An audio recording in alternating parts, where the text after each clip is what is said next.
Вистината не смее да се заборави затоа што секој наш ден започнува и завршува со болка, секој миг не прогонува истото прашање, дали нашите деца можеа да бидат спасени.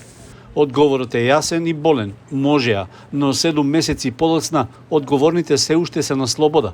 Беше речено на 26-тиот марш за ангелите, што на празнувањето на денот на народното востание го организираа семејствата на починатите во трагедијата во Пулс. Колоната на маршот, што тргна од паркот на Револуцијата, се упати кон трговскиот центар.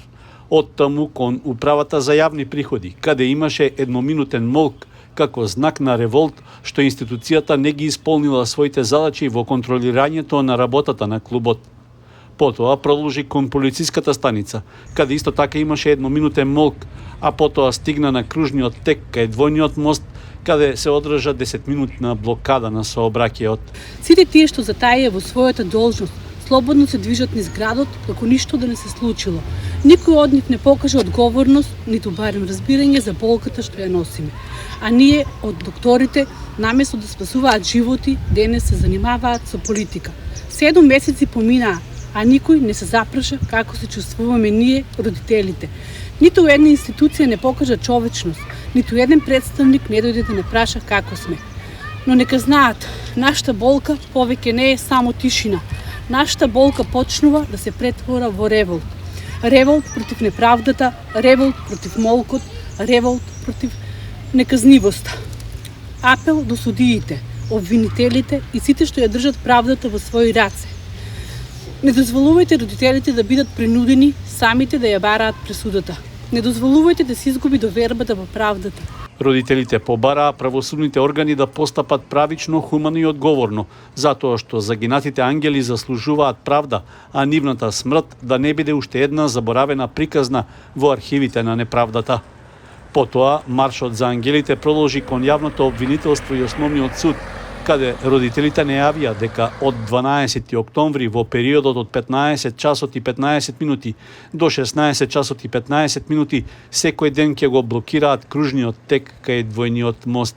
Неколку пати по медиумите ги слушаме адвокатите на осумничените дека судењето ќе трае од 10 до 15 години. Оваа изјава е срамна и понижувачка за семејствата чии деца ги загубија животите во трагедијата. Таквите зборови звучат како обид да се подготви јавноста за бавно и одолговлечување и заборавање. Ние тоа нема да го дозволиме. Нашите деца не се бројки во предмет. Тоа се човечки животи згаснати поради туѓа негрижа и неодговорност. Секоја ден без правда е нова рана за нас. Баравме и повторно бараме итна и конкретна акција од надлежните институции, да се зголеми капацитетот на судскиот состав со дополнителни судии и судски соработници за да не се одоговлекува процесот поради недостаток на ресурси.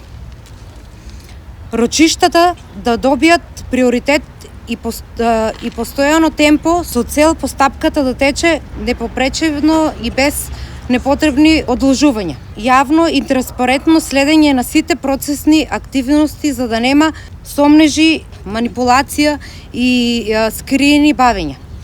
Ние нема да чекаме 15 години за вистината. Од недела, 12.10, ние семејствата започнуваме мирни јавни собери и блокади пред кружниот тек кај мостот спрема Спорт Реалити. Секојдневно, ненасилно, достоинствени активности додека не започне судењето. Имаме одобрение од МВР и соработуваме со нив за обезбедување на безбедни услови на нашето присуство. Родителите додадоа дека правдата не смее да се развлекува и тие ќе го блокираат кружниот тек се додека не почне судењето. Понатамошната нивна постапка ќе зависи од тоа како ќе се одвива судскиот процес, при што порачаа дека животот на едно дете вреди повеќе од нечии интереси и адвокатски игри.